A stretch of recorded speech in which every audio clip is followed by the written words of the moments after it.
Welcome to AABLI Board Talks, where we're pioneering change.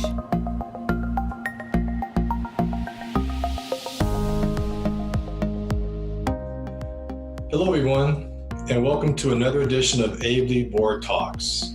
My name is Brent Burton, and I'm a proud graduate of class number 3, the best class. I'm sure you're like me and have enjoyed seeing our fellow AABLI alums, and especially our co-founder, talk about different subjects that's very important to us as board leaders during this present time. Today's board talk is going to take a different turn.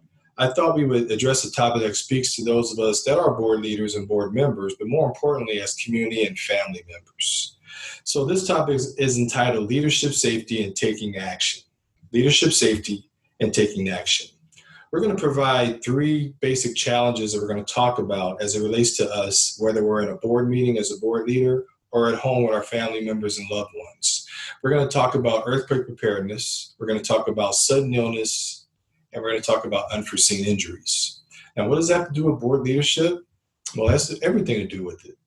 Let me ask you a simple question. Do we know when any of these 3 situations are going to occur? Well, if you say yes, I need to find you so we can go and buy some lottery tickets because you have a good, keen sense for what's going to come to the future. But if you're like 99.9% of us that said, no, we don't know when they're going to happen, you're absolutely right. We never know when a situation is going to occur. Now, there are some injuries that are preventable, but an earthquake is not preventable, and a sudden illness comes on us all of a sudden, and unforeseen injuries are just that, they're unforeseen. We can't do anything about that. But we can do some things to prevent some stuff, or we do know what we can do to help once these injuries or illnesses occur. Now, first, a little bit about me and who I am. So I work in public safety. I've been a firefighter in the Los Angeles community for the past 35 years. For the past 26 years, I've served as a fire captain in charge of a fire station. But during my career, I've served as a firefighter, a paramedic, a training instructor, a recruiter, and a CERT instructor. And CERT stands for Community Emergency Response Team. And that's a program we're going to talk about a little bit later. Most currently in the nonprofit world, I serve as the president of the Los Angeles Cares Mentor Movement. We are the local affiliate of the National Cares Mentor Movement. And what we do is we recruit caring adults, African-American adults, to become mentors to young people through various mentoring organizations. I'm also the co-founder and director of the Junior Firefighter Youth Foundation. That is a program that educates and mentors students, particularly high school youth, that want a career in public safety. We're teaching over at Dorsey High School for the past several years in their new Fire and EMS Magnet program. And so that's a very good program that we teach at. And the third thing that I do is I am the chair of the mentor committee for the 100 Black Men of Los Angeles. I run their mentor program where we train and help out young men between the ages of 11 through 17, teaching them life skills and how to be productive citizens. So with that said, let's get into it.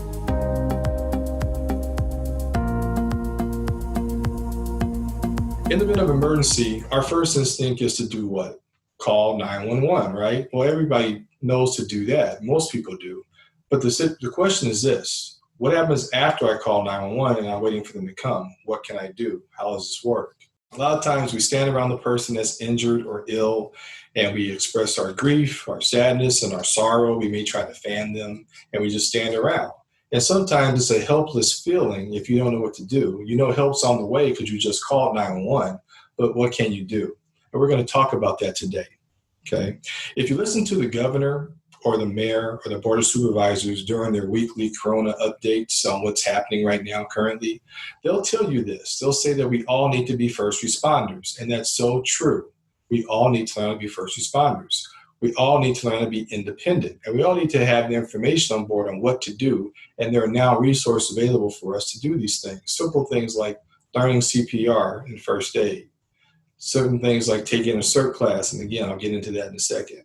So we're going to talk about what you can do.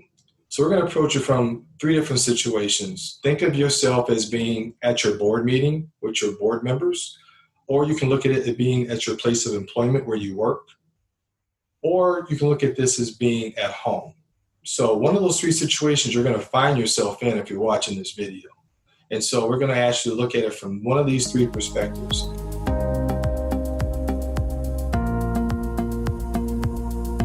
Let's start with earthquakes. The number one thing that we want to teach in earthquake safety is duck, cover, and hold. Duck, cover, and hold. Duck underneath something that's sturdy that can protect us from falling debris. Cover our head and our ears so we don't damage our head or have any brain damage. And the third thing is to hold on. Hold on to something sturdy so it doesn't move away from you. That's what we teach, okay?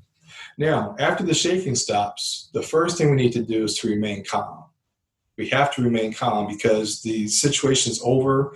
Take a few deep breaths. I know it's just been a horrific, traumatic experience, but we have to remain calm if we're in a leadership position.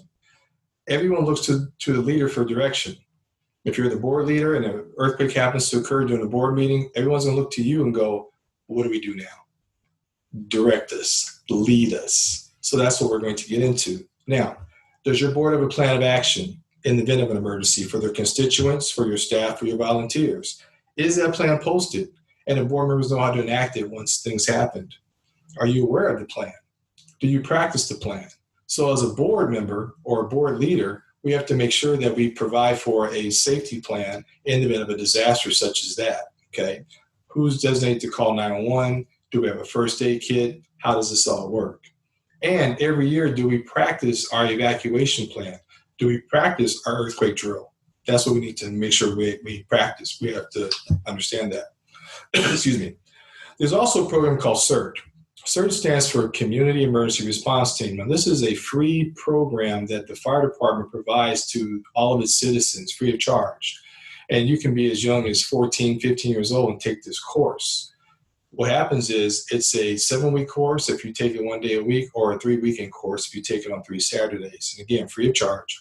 And you learn what a natural disaster is. You learn about basic first aid, basic search and rescue, light search and rescue, how to physically use an extinguisher, how to shut off utilities to your home in the event that you need to do so. If you have electrical panel that's problem, you have to learn to shut the electricity down, you learn to shut the gas off, you learn to shut your water off. We teach all those things in the CERT class. And the way you can go about that is just Google CERT classes taught in LA and it'll populate. Now, because of the pandemic, we're not doing physical classes at this time, but when we open it back up, we will. There may be some opportunity to do a Zoom class. And so I highly recommend that you look into that.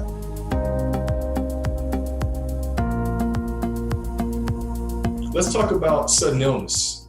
A sudden illness can be in the form of a heart attack or a person that can't breathe or a stroke or even a seizure. Okay, what do we do for that? How does the board engage when the leadership goes down? Because leaders have a very stressful job, right? So we have to understand how we can help the leader. Who is the next person in line that's going to take over and be in charge? How does that work? What is our chain of command in terms of our board leadership? Okay, who's responsible for calling 911 and who will meet the first responders when they actually show up? A lot of times we have issues when people dial 911. Sometimes they don't know where they are. Sometimes they won't have anybody out to meet us. We have to knock on doors.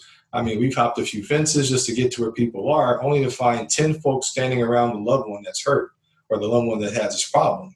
Well, one of you could have came to the door or came out front and waved us in. That's very helpful.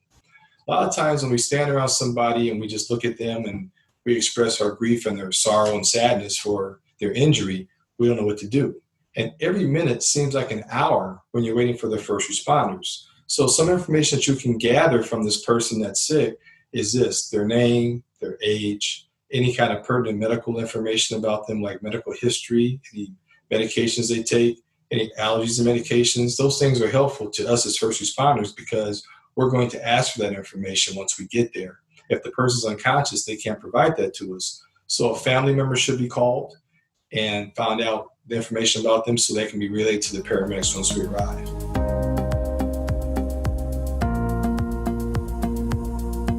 Now, injuries. We see injuries in different forms, from car accidents to slip and falls, things such as that. Now, does your board have the proper insurance to cover your institute in the event of an injury that occurs on your premises? Do you have a first aid kit? Do you know how to use a first aid kit? Have you reviewed it and looked in it? We recommend that if you do have a first aid kit, that you look at least twice a year and review it with everybody involved, because somebody may have to step up and use that at an unforeseen time. So that's how that should work. Now, calling 911, how does that work? Well, a lot of times if you call 911 from your cell phone, it's going to go right to the dispatchers of the California Highway Patrol. The CHP dispatchers get it. And you can be anywhere, and they have to figure out where you are, and what agency responds to you and get you the right help. So what I'm going to do is provide two numbers for you, and I need you to take something to write this down right now, okay? Grab a pen and paper, and I want you to take down this phone number. Now, if you're in the city of Los Angeles proper, downtown LA, Hollywood, Baldwin Hills, Crenshaw Community, Lamar Park, what have you, you're in LA proper. And the phone number for the dispatch center to the paramedics for that area is this, area code 323-847-5340. Once again, area code 323-847-5340. Program that number to your cell phone as LA Fire Paramedics, okay, capital letters. If you are outside the city of LA proper, you're in Santa Clarita, you're in Valencia, you're in Calabasas, Malibu, Carson, Inglewood, then you have the LA County Fire Department. That's the department that I work with. I'm going to give you that number. So that dispatch center number is different. That number is area code 323-881-2455. Once again, area code 323-881-2455. Program the number to your cell phone. I have these numbers programmed to my phone. That way, when I need the paramedics, I go right to that contact, and it rings right to the dispatchers, and I don't talk to CHP and worry about my phone call getting dropped, okay? Now, important things that we need to understand is directions. Where are you? What's your address? What's your location? If you're traveling on a freeway and there's an accident that you see, you want to help or call in, or God forbid, you're involved in the accident, then what we suggest is that you have to know your directions. Was I going northbound on the 405 or eastbound on the 105? What does that mean? Which way does that work? Very vital that we understand our directions, okay? So we can determine where you are and get you the right resources, okay? More importantly, now that you know this information, please share it with your loved ones, with your children, with your friends, with your family, particularly your children. You know, we talk about in the home, there's a lot of things that need to be really shared with others so we can learn from it. I teach these courses to our high school students, and sometimes some students don't understand their address or directions, and that's what we do. We provide that for them. Sometimes some adults say to me, I need that class too, and that's fine. We can help you understand those things because it's real important. I can't tell you the number of times that we've gotten dispatched to a major intersection for an accident, and we get there and nobody's there. And we're looking all around, and everybody's looking at us like, what are you guys doing? And we're trying to find this accident. Well, come to find out, the accident was 3 blocks east of where that major intersection was, or 2 blocks south of that intersection. So it's real important to be mindful of where you are and know where you are. We once did a research project with our dispatchers, and we asked them, tell us about some of the challenges that you have when people call 911. And they said a few things. Number one, people don't usually know what city they're in. They can be from Altadena and they're traveling someplace else, and they say, I'm in Altadena. Well, why did you give me the intersection of First and Main? Well, that's not Altadena. Oh, well, things like that. Knowing directions. And something else that they shared with us was this. It seems that our younger generation, between the ages of 15 to about 30, when they call 911 and the dispatchers are trying to ask questions, they get so upset and they get very impatient to the point where sometimes it becomes disrespectful. So if you have somebody in your family that's of that age group, review this with them. Talk to them about being calm. This is a presto changeo type of environment we live in with technology. But when you're calling for help, there is going to be a live person you're going to talk to, and we have to ask questions to find out where you are to get the right resources to you right away. And so that might take some time. So have them be patient with us so we get the right information to them. Now, I hope this information that we share with you has been helpful to you as a board leader, because again, we never know when an incident or accident is going to occur. And if it does, we want to be clear on what we can do, what we should do, how this works. If you'd like more information to have a further conversation with me about this, I'd be more than happy to talk to you. Please contact the AABLI office and they can direct you to me. I want to take this time right now to thank our AABLI family for allowing me this opportunity to come before you and talk about this information, which I think is so critical and so vital, because as time goes on, I go on more calls, I'm noticing that some of our citizens, our constituents are unsure about some things. And so we want to make sure that you are sure about these things. One quick story before I go. I was teaching this class to the students at the school. And I remember one student looked at me and said, well, Captain Burton, and he held up his cell phone. He said, I can just ask Siri. I said, oh, yeah. I said, give me your cell phone. I took it from him. I said, ask Siri now. Now the kids laughed. The point is this. we get so dependent on our cell phones telling us what to do, showing us what to do. We have to start learning some basics. So in the event our cell phone dies, I left it someplace, it got stolen, I'm in between phones, we know what to do. We need to know basic directions, basic addresses, and basic information. So with that said, I hope you stay safe during this pandemic. And again, if you want to have a further conversation with me about some of these topics, feel free to contact me through the AABLI office, and stay safe. And again, thank you very much. Have a good one.